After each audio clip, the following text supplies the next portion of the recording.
Hi, everybody. Today is Sunday, June 15th, 2025, and our friend Professor Marandi is back with us. Well, welcome back, Professor.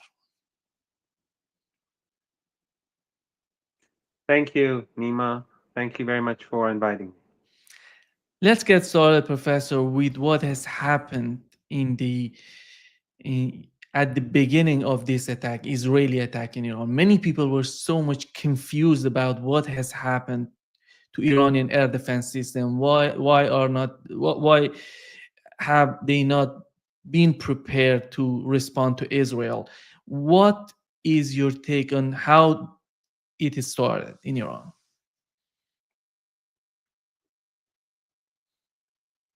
Well, contrary to what many in the West are repeating, Iran was on alert for an attack. But Iran has many enemies. The Israeli regime has a huge coalition behind it, larger than the coalition that's behind Ukraine, for example. And in our region, we have many actors that are working for the Israeli regime. And some of them I don't want to name, but some of these drones come from Syria, some of them are coming from parts of Iraq, and there are other issues apparently that I don't want to get into. But the fact is that countries in the Persian Gulf region, they have been allowing the United States to use these bases to help the Israeli regime carry out the attacks and to defend the Israeli regime against Iran's counterattacks. This is a fact. They've been doing it in the past on with regards to Yemen, and now they're doing it against Iran. US radar stations in Turkey are also being used, and airspace in Jordan is being used by the Americans, the British, and the Israelis to down Iranian drones. And the Iraqi airspace is also being used by this coalition of the genocidal. So Iran is up against a very formidable coalition with multiple layers. But I think Iran has shown extraordinary competence in that it regrouped literally within hours. And you saw after a few hours, the Iranians began firing missiles at the Israeli regime in retaliation for its atrocities across the country. Just a few hours ago, 10 kids were uh, murdered in an apartment building in Tehran, in Narmak, in the east of Tehran, something that the Western media doesn't really care about because they're Iranian, of course. Just like they're Amalek. We're all Amalek, just like the Palestinians, just like the Lebanese. I don't want to go over all this again because I know your audience knows how it is. But so the Iranians, within hours, they began their response, despite the fact that senior commanders were martyred.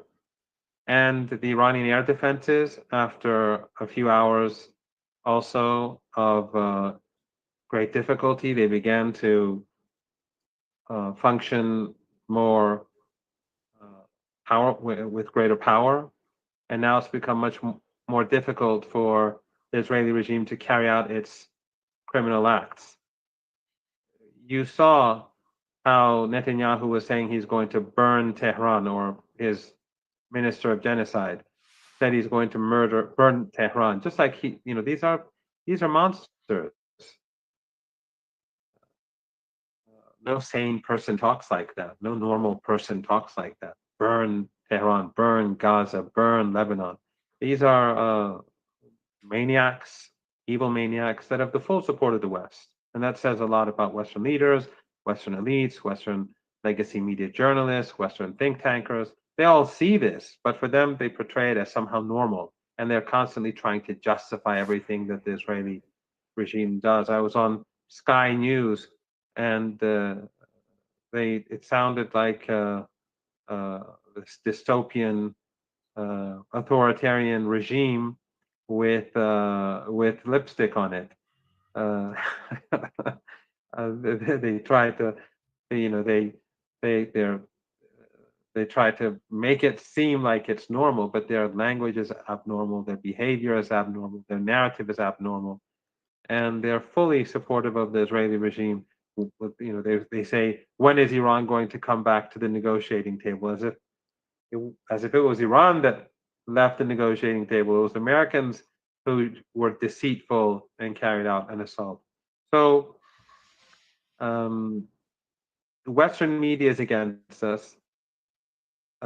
Social media, of course, is weaponized against us. There's a lot of misinformation and disinformation out there.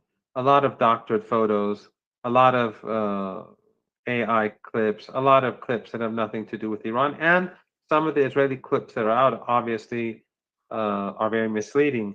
For example, some of the airstrikes that the Israelis carried out, and which they showed footage of, they bombed, for example, missile launchers, but there are no secondary explosions.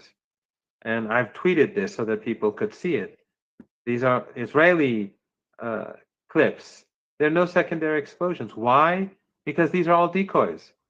The Iranians have decoys all over the place. So the Israelis are constantly bombing decoys, whether they're for decoys for radar or missiles, and they're putting it out as great successes. They've had much less success than people seem to think when they look up the news in social media or in Western accounts. So the tide has turned, and I think last night was a sign of that. The Israelis were supposed to burn Tehran last night, and they couldn't. They killed some people. They hit some buildings, but Tehran is very much in place. It's Tehran. It hasn't been burned down. But last night we saw what happened to Tel Aviv, and we saw what happened to key installations in Israel, and this will continue, and it will get worse for the regime. And my advice is for Zionists to leave.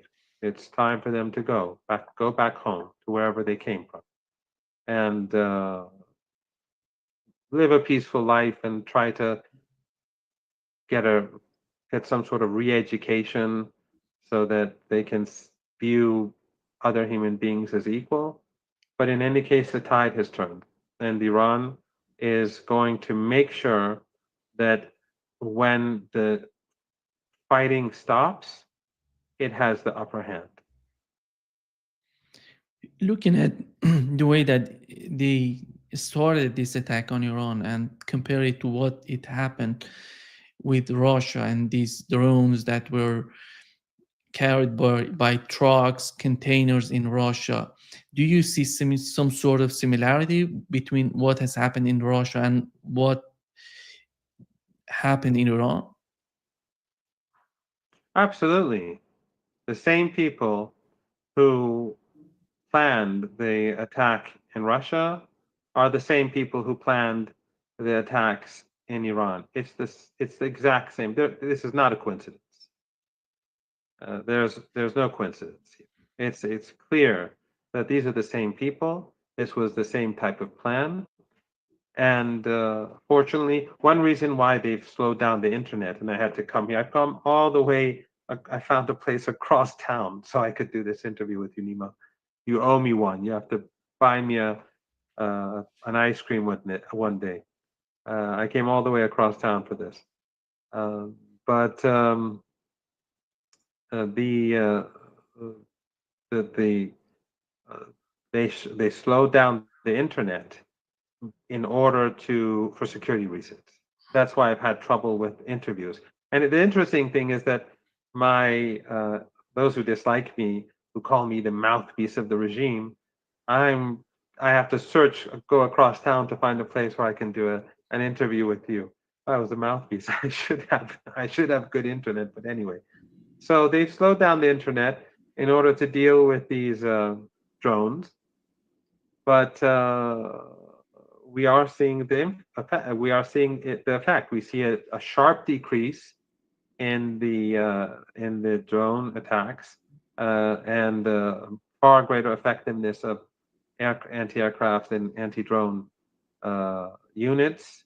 Uh, the regime is still killing people. The regime is still bombing. It has full Western support. Qatar, the Emirates, Bahrain, all of them are complicit. Their bases are still being used, American bases, they are being used to help the Israeli regime. Uh, they're all a part of this. Uh, but the tide has turned, and I'm very confident about the days and weeks ahead. And Iran is prepared for a very long fight, and Iran will make sure that by the time this ends, that the Israeli regime regrets carrying out this assault on this sudden assault on and on the Iranian people, this unprovoked assault. And it's very interesting that I was on Sky News, and the lady, she who's apparently from Afghanistan or somewhere, she said, she was like speaking about this, how the Israelis were so professional on day one. It was a sudden attack, and they hit many of these people in their homes, in their apartment buildings. They killed them along with their neighbors and their families and their grandchildren and the children of the neighbors. And the West is really become despicable, these people in the Western media. How absurd. They try to pretend that, and they say that Mossad has bases in Iran. It's they think this, they want to present Mossad as this heroic and sophisticated organization. No, all they did was that they hire people on WhatsApp or Telegram, pay them through Bitcoin and that sort of thing. And then these people purchase on the black market or on the market tiny drones, and uh, they receive, the means to create bombs or to put the bomb on the drone and kill people. It's not a military base. That can be done anywhere in the world. And what the Israeli regime is doing is creating a precedent.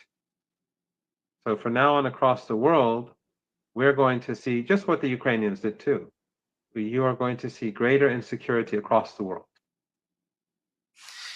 What what we're seeing right now, Professor Marandi, is Iran has somehow found itself and they're attacking Israel. You mentioned days and weeks ahead to fight Israel. Yesterday, we learned that the THAAD system, air defense system of Israel, is running out of missiles.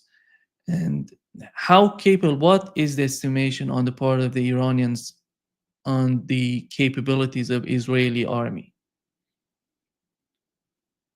Well, you're right. The Israelis are, and the Americans, and the French, and the British, they've all come together to defend these ethno-supremacist monsters and to protect it and help it attack Iran and and justify attacks on Iran. And they say the Israeli regime is strong, but they have to bring in everything they have. And interestingly, they have to bring in the air defense systems that were for Ukraine, that were supposed to be helping Ukraine to help Israel. Look at what they've done to Ukraine. They used Ukraine.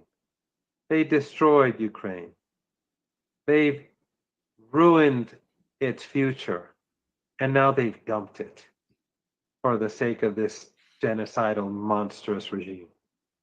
And this should be a lesson for all those countries and all those people who look to the United States and these Europeans and these neocons and these Zionists for support. They will dump them in a moment if they feel that their priority lies elsewhere. It's They will dump them immediately. So Ukraine, after all these 3.5 years of death and destruction, now they suddenly pull out their air defense capabilities for this genocidal regime. I think it's a lesson for everyone, and I think Ukrainians should look at this and rethink the catastrophe that they brought upon themselves and the catastrophe that lies ahead. But it's clear that the Americans and the Europeans are spending, and the Israeli regime are spending huge amounts of money trying to bring down Iranian drones and missiles. And Iranian drones and missiles are very inexpensive, as we discussed once upon a time. And so it's going to be a big problem. And the Americans apparently are bringing in everything they have, and so are the Europeans, to replace these emptied anti-missile and anti-drone systems that they have installed in Israel or near Israel. For example, the U.S. Navy in the Mediterranean is also bringing in ships to help defend. But it just shows how sophisticated and how competent the Iranians are. That despite everyone trying to protect this tiny monster, this monstrous entity, that Iranian missiles go right through, and they hit their targets, and they humiliate this regime. When looking at the behavior of the officials in Israel, they're trying to somehow, Benjamin Netanyahu send a message to Iranian people. Naftali Bennett, the former prime minister of Israel, sent a message to Iranian people. Right now is the time to rise up, to go against the regime.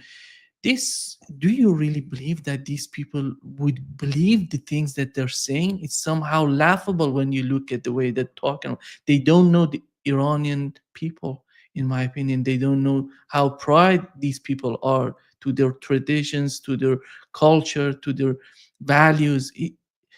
Do you think it would be the same if they really believe that? Is that the same case for Americans? Do they really believe what Netanyahu is advocating for?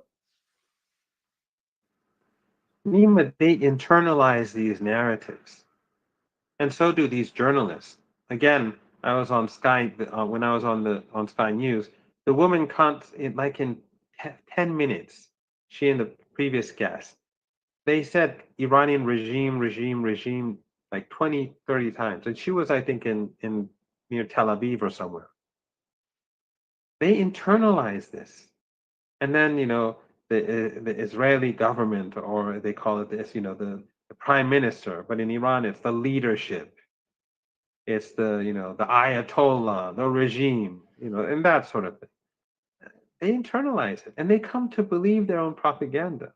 But it's what Netanyahu and others think about Iran is not really any different from what you see in think tanks in the United States and in Europe. These very respectable think tanks where they have very well-funded people and in their expensive suits and ties, and they're constantly writing papers on Iran. The narrative in Washington is that the Iranian regime is about to fall, that it is corrupt, it is incompetent, that it is incapable of governing itself, it is deeply despised. That's what that's what they're saying in mainstream media too, all the time. The regime is despised. When General Soleimani was murdered by the Americans, you saw millions of people come to the streets of Tehran, and millions of people come to the streets in other cities. Or when President Raisi passed away. But they won't. That just doesn't compute for them. They cannot comprehend that because it doesn't fit in their narrative. So they see the information, but they reject it. That's how they bring them to the streets, or this, they'll justify it or they'll just ignore it. So all these think tanks in the United States and Europe, which feed information to the government, they're saying the same thing, and they've been miscalculating for decades. China, the economy is collapsing. How long? We've been hearing that for 20 years now. that the Chinese economy is about to collapse. Their economies are collapsing, but the Chinese economy hasn't collapsed. Russia is a gas station with nuclear weapons, right? That's what they said. That's the narrative. And of course, Iran is what they claim it to be. So they will miscalculate. I don't think there's anyone on this planet more despised than Saddam Hussein uh, in the 1990s in Iran. That he's the person who is hated by everyone. Netanyahu is the Saddam Hussein of Iran. He is the new Saddam Hussein, and Trump is the new Saddam Hussein of Iran. No one in Iran. If Netanyahu says one thing, then people in Iran will do the opposite. But this, of course, again, does not fit into the narrative of Iran, so they'll continue to say this sort of nonsense. We know that the war in Ukraine has transformed the Russian army from a defensive position to be prepared for any sort of offensive if it needs to go on with that plan. Do you think that this attack, this was a somehow a historic attack because the Iranians never attack in the last 250 years? They have never attacked anybody, any country. And they are getting attacked, as you mentioned, during the Saddam. They attacked by Saddam Hussein and Iraq, which was supported by the same people who are now supporting Israel in their attack on Iran. Do you think that would change the mindset, the doctrine of Iranian army in days, in years, and months ahead? I think everything has changed, and Iran will be very different in the future in its dealings with the West and with its adversaries. This was a game changer. It has shown that the West is deceit. Everything about it is deceit. It doesn't matter if it's Biden or Trump. The same people who despise Trump, when it comes to Iran, they'll push the same narrative. They'll support the United States or the Israeli regime, whether it's Democratic or Republican. They will kill kids. They will slaughter Iranians. I think this was a lesson learned for many Iranians, especially the upper middle class, the more wealthy, the more so-called liberal, who continued to believe that somehow the West was a force for good, or wanted to believe so, or at least pretended that that was the case. What you know, but for the rest of Iranians, overwhelmingly, who have always been highly skeptical and critical of the United States, this just further cements that skepticism. And I think from now on, Iran is going to take care that the United States never again is able to infiltrate, or the IAEA is never again going to be able to serve as a tool or be used as a tool in order to gain information from Iran, or to undermine or Iran, or to put pressure on Iran. Things are going to be different in the future. And Iran's dealings, I think, with countries that have associated themselves with the United States will be different in the future. And I think it's very important for the Emirates to rethink its policies.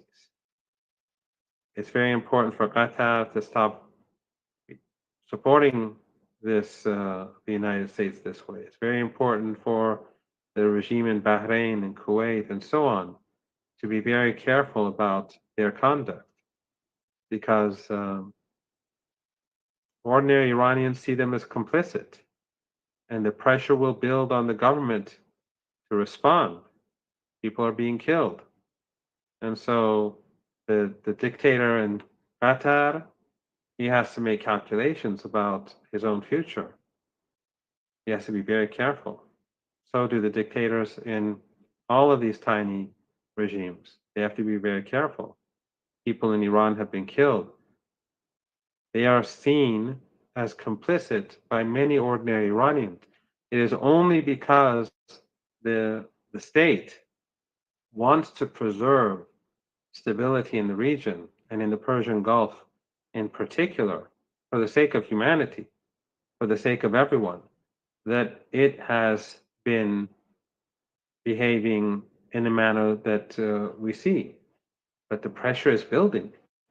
So they have to rethink everything very swiftly.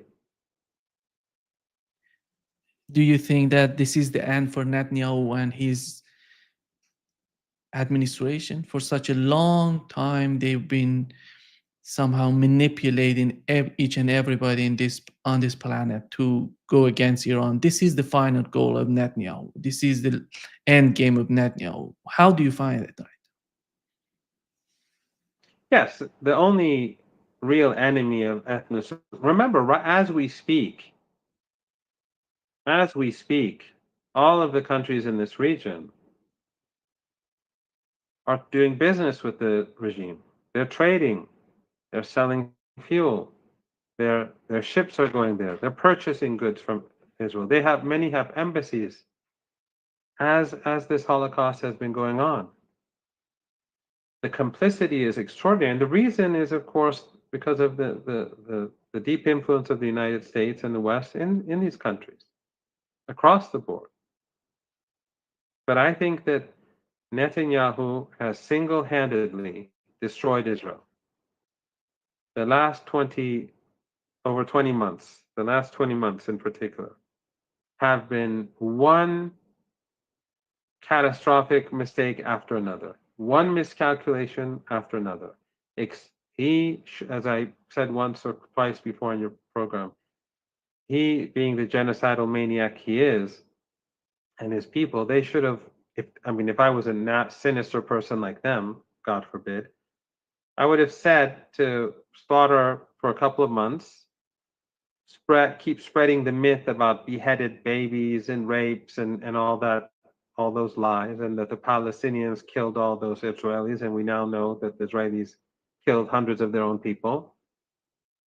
But the Western media hid this, and they repeated all those narratives in order to help the Israelis carry out genocide. They're all a part of this. They all have blood on their hands. But he should have, if he wanted to be smart, he would have done this for a couple of months, pounded Gaza, and then said, "I won." Did a prisoner exchange, and then he would have said, "I won." But he continued to slaughter, and people's eyes across the world began to open. They began to see the images on their screens, day and night. And then he wouldn't stop at Gaza. He initiated war on Lebanon, destroying thousands of homes. When I was in Beirut, I recall how Western journalists in Beirut, an Al Jazeera journalist, as she was reporting on the first day, she was attacking Iran, saying how like they were bombing Beirut literally. And Al Jazeera English, their reporter, was saying that yes, Iran violates human rights. Iran, and I protested afterwards on air. But that and that's Al Jazeera. And then the others, they were constantly saying these are Hezbollah in Beirut, reporting from Beirut. They were saying the Israelis are bombing Hezbollah targets, Hezbollah strongholds. Whereas they knew, because their own drivers, their own fixers, their own producers were Lebanese. Many of them lived in those neighborhoods. They knew that these were ordinary apartment buildings with ordinary people. They knew, but they would say strongholds because they wanted to justify what the regime was doing. But people across the world saw through this. They saw a genocidal regime that is destroying Gaza, that is expanding its ethnic cleansing in the West Bank, that's carrying out genocidal attacks on Lebanon, and which is alongside the Americans and other NATO members and client regimes, undermining Syria through ISIS and Al Qaeda. Many people who before didn't know about any of these, about the Israeli regime, even on Syria, many people who didn't know in the past now know. Netanyahu has opened the eyes of the world through his escalations. And what he's doing against Iran further opens the eyes of people across the world, regardless of what CNN or NBC or Fox News or Sky News or France 24 or Deutsche Welle or uh, any of these outlets, no matter what they say, whether it's Time Magazine or the New York Times or the Guardian, people see right through it. Those who want to, those who of course willfully close their eyes, of course they'll keep their eyes closed. But people have woken up. So I think that Netanyahu has destroyed Israel. He's destroyed the regime. He's exposed the regime for what it really is. And now people like me, I have nothing to say. So many young people are saying it better than me.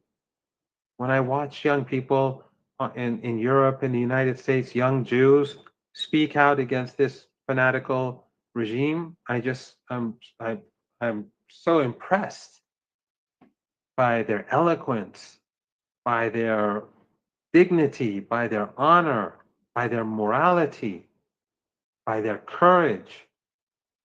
So many, it's changed. The world has changed. So I think, yes, this is the final nail in the coffin because Netanyahu will not win against Iran. Iran is determined to make sure the regime regrets what it did. It is determined because we cannot appease the enemy. We cannot let them feel that they got something out of this. We have to make sure that they feel that this was a failure so that it will never happen again. Just like with Saddam Hussein, we had to make sure that it would never happen again. So Iran is going to push till ultimately the regime has to back down. And I am confident that the regime will have to back down. Already we're seeing signs of this, but the Iranians have a lot of work to do still. But already we're seeing signs of this because you see that the French president is contacting Iran, the French president who's supporting the attack, or the Qatari Emir contacts Iran, or the Americans are sending messages through different channels to Iran, saying we have nothing to do with this. Say it in open. Why are you saying it in private channels? So we're beginning to see how the other side is recognizing that they made a mistake, but Iran is going to reinforce that. Iran is going to make them see this is not going to be easy, Nima. It will be tough because the Israeli regime has no red lines. They have zero morality. They're carrying out a genocide, a Holocaust in Gaza. And by the way, Nima, all of your viewers should always keep Gaza in mind. We should not be distracted from Gaza. We should be focusing on everything. But the children of Gaza they're continuing to starve, the West and the Israeli regime, and the slaughter that the West and the Israeli regime and their allies are carrying out. This is nonstop. As the Iranian missiles strike Zionist targets, we should still be thinking about the kids who are being slaughtered in Gaza, about the ethnic cleansing being carried out in the West Bank, by the Israeli regime's crimes being carried out still in Lebanon. So, but the Iranians it's going to be tough. It has no red lines, the regime, and the West has no red lines either. They're all the same. So they're going to kill people, they're going to cause damage, they're going to strike civilian targets, they're going to strike civilian factories and businesses, which they're doing. And they'll all call them nuclear sites or weapons production sites. They bombed a car factory. So, but that's not how the West is going to report it. But I should point out that all of Iran's key assets, Nima, are deep underground. The buildings on the surface, on the ground, the buildings that are in open space, those are not the key assets. Everything that's important is deep underground and inaccessible to the regime and to the Americans. And the same is true with Iranian underground drone bases and missile bases. They're inaccessible and they're everywhere.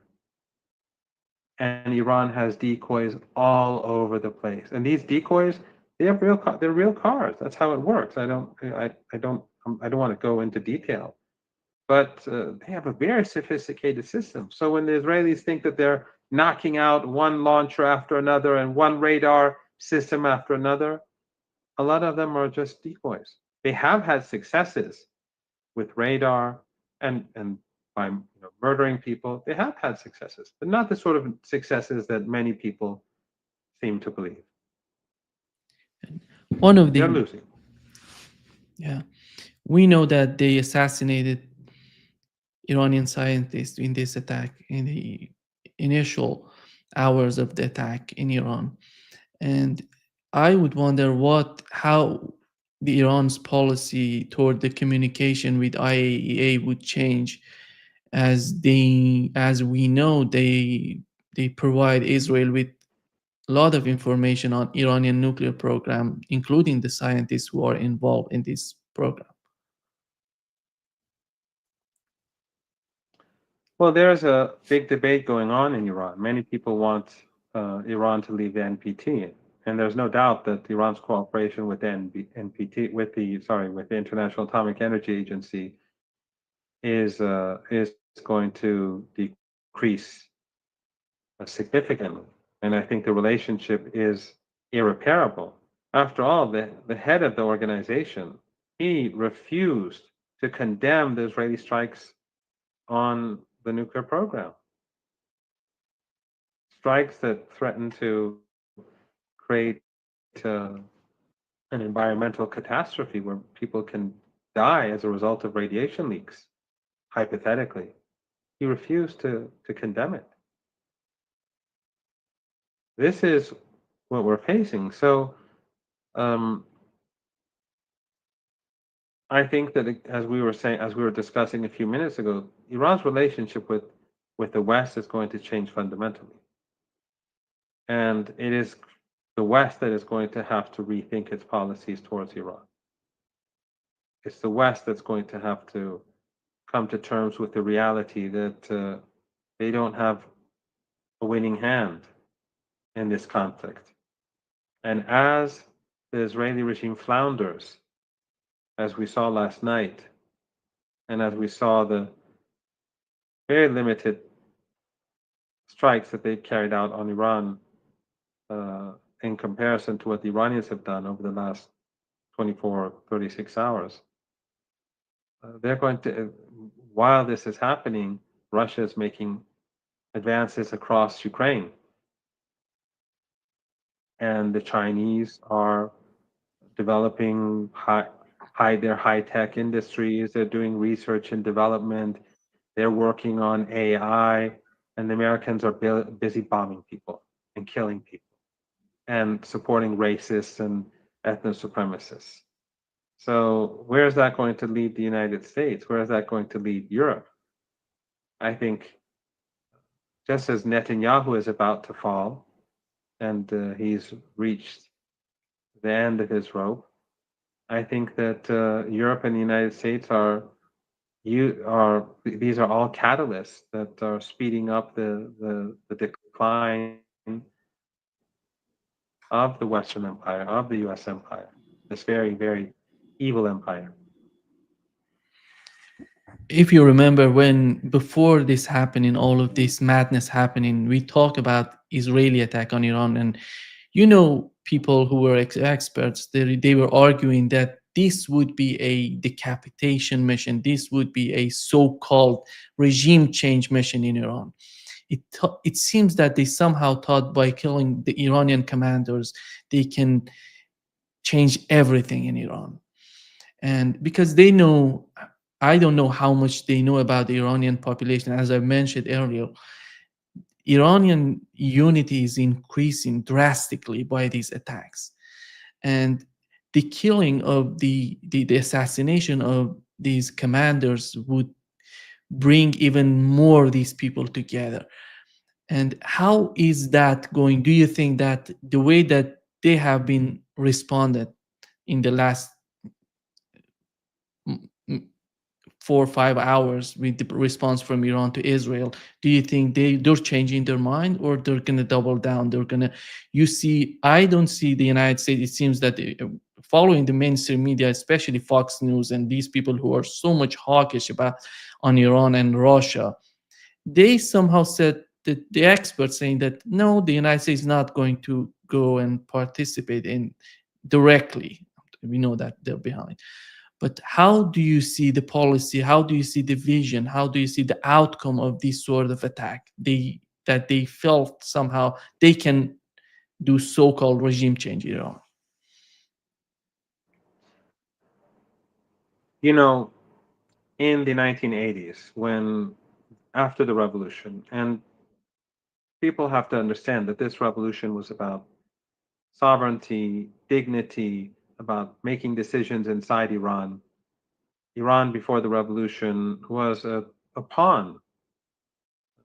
Iranian fighter jets were sent to Vietnam to be used by the Americans in their bombing campaigns. That's, quite stunning. 90% of apartheid South Africa's oil came from Iran during the Shah. And we had effectively an Israeli embassy, and Iran was funding the Israeli regime and purchasing weapons from them and that sort of thing. After the revolution, the revolution was about expelling the Zionist regime from Iran and ending that relationship and supporting the Palestinians and ending the relationship with apartheid South Africa and the South African supremacist regimes like Rhodesia, and supporting the resistance in South Africa, and of course making decisions at home. And Iran is fiercely independent, and it is a part of Iranian religious culture too. It's deeply embedded in the Iranian psyche. The prophet, his son-in-law, his grandson Imam Hussein in Karbala, his sister. You know what Ashura is like in Iran, what Arba'in is like in Iran. This this notion of supporting the deprived, this idea of supporting the disenfranchised and the oppressed is very strong because of this ideological framework that exists in Iranian society, and the role that these people have, that these heroes of history have on Iranian society is profound. So for the United States, imagine that it's dependent, Iran is dependent on one person or another is nonsense. During the war with Saddam Hussein, when the country was still post-revolution, it was still relatively unstable, they killed the president. They murdered the prime minister. Back then we had a prime minister instead of a first vice president. They murdered the head of the judiciary. They murdered many leading commanders in the armed forces as Saddam Hussein was invading the country. Nothing happened. After the war, the founder of the revolution, the father of the revolution, passed away. The West was saying Iran would collapse, it would go into civil war. The next day, we had a new leader in accordance with the constitution. Iran is not dependent on individuals. So they can kill more of our people, but it's not going to change. Nothing will change. This is the Islamic Republic of Iran will remain steadfast, it will grow more powerful, and it will not give up on the Palestinian people. It will not forsake the Palestinian people. Iran will continue to support the Palestinian people until they get liberation, until they're treated as human beings. And the West can do nothing about it. And the axis of resistance will continue the struggle until the Palestinian people get their full rights as equal human beings. The West does not consider Palestinians as human. They consider them as subhuman. Let's be very frank. The West supports ethno-supremacism. They support this notion of a chosen people. Even those who don't even believe in religion, they support the Zionists as the chosen people somehow. Christian Zionists, this cult, claim that Christ supports this genocide. You have these people. But most Westerners, ordinary people on the streets, from all walks of life, they're awake now. They see the reality. Increasingly, they're waking up. And again, at the forefront, you see young Jews. You see, I don't know if you saw the clip of that young woman, I think she was a Hindu at MIT, who spoke out against apartheid. People from all walks of life, from different religions and races, they're all waking up. And so uh, the world has changed. So they should not have any hope. The Israeli regime, their backers should not have any hope. Iran will be steadfast. It will remain supportive of the Palestinian people. It is strong. It is powerful. What is breaking apart is the narrative that the West has successfully been able to create for decades. And young people and older people, but mostly young people across the world are the ones who are crushing this narrative. As I said, Jews, Muslims, Christians, Hindus, men, women, people from all workers, factory workers, university students. It's quite amazing, and I think it's very encouraging. And actually, Nima, I think it's many of these young Jews have made such a fantastic argument over the past few months that the most anti-Semitic, whatever that means, because Palestinians are really the Semites. Most of these, for example, the Ashkenazi Jews are European. But anyway, but this anti-Semitism, if we are going to look at it from the perspective that they use the term in the West, the most anti-Semitic ideology is Zionism, because they're doing all these atrocities, all these criminal acts in Iran, in Gaza, in Lebanon, in the West Bank, in Syria, in the name of Jews. And Jews are crying out, many young Jews are crying out, not in my name. So they are the real enemies of Judaism.